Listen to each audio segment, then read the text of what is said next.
detail exactly what happens when you have some of the most powerful people in our country directly leading at the helm, President Obama and his senior-most national security cabinet, James Comey, John Brennan, James Clapper, and Susan Rice, and others, essentially making a very intentional decision to create this manufactured, politicized piece of intelligence with the objective of subverting the will of the American people, who in November of 2016 delivered a historic victory to President Trump, defeating Hillary Clinton. And President Obama and his team, their goal was to essentially not accept the decision of the American people and to use this manufactured, politicized intelligence as a means to enact what would become essentially a years-long coup against President Trump. You have gone into great detail over these years of what the effects of this document and this decision have resulted in.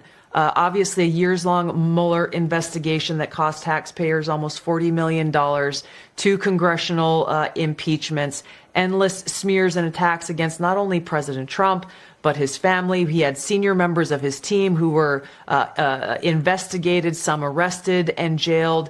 We had heightened and increased tensions between the United States and Russia. The list goes on and on about the consequences of President Obama and his senior cabinet members politicizing intelligence once again, and I say these words very clearly, to enact what was essentially a years-long coup, subverting the will of the American people in that election in November. Now, you referenced this President's Daily Brief document that was drafted for President Obama in early December that reaffirmed what the intelligence community professionals, as you say, had been assessing for the previous 6 months leading up to the election, which was that Russia neither had the intent nor capability to essentially hack the outcome of the U.S. election.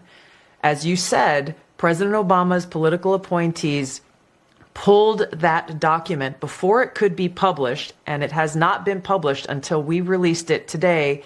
And the very next day after they pulled that document, President Obama called a National Security Council cabinet meeting to discuss how Russia interfered with the election. Again, this is the first week of December. 9th, President right? Trump had already won. Correct. This is the December 9th meeting. That's exactly right. The December 9th meeting, we declassified and released what they call the summary of conclusions from that meeting. Then DNI James Clapper took the lead on what President Obama wanted done, and which was essentially create a document that tells us not if, but how Russia interfered with the election. President Obama delivered the conclusion that he wanted the intelligence community to reach and directed them to find and essentially create and manufacture the intelligence to support the conclusion that President Obama wanted to deliver to the American people. Once that document was drafted, the deep state kicked into gear and did what they usually do. They started leaking this classified information out to their friends at the Washington Post and others who are working hand in glove with the deep state to lay the groundwork for the assessment that they eventually released that served as the basis, once again, for this years-long coup with the goal of trying to subvert the American people's will and usurp President Trump from being able to deliver on the mandate that the American people gave to him when they chose to elect him as president of the United States. So you had career intel people that came to a conclusion that, in fact, Russia did not interfere, that it had no impact, and they didn't like the assessment, and they have this meeting with President Obama at the time, and they make the decision, a very conscious decision, to pervert real intelligence, turn it into phony intelligence, but also simultaneously something else was happening. And James Comey, for example, was warned about the Russian disinformation dossier that was paid for by Hillary Clinton. He was warned not to trust it, but it became the bulk of information for not one but 4 separate FISA warrants, ruined Carter Page's life, but also backdoored an ability for them to spy on President Trump, candidate Trump, and transition team Trump. Nobody was ever held accountable for that either. Now, to me, it sounds like you have appointed powerful bureaucrats that just flat out created a narrative that was false to undermine a duly elected president. Now, if that's not a grand conspiracy, I don't know what would be. Do you see crimes here?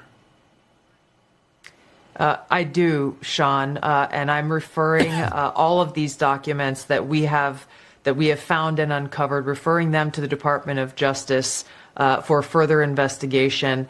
Accountability and action, not just investigation, but action. Accountability has to take place. The American people's ability to have faith and trust in the integrity of our democratic republic is literally what's at stake, and therefore the future of our ability to exist as the country that we know it.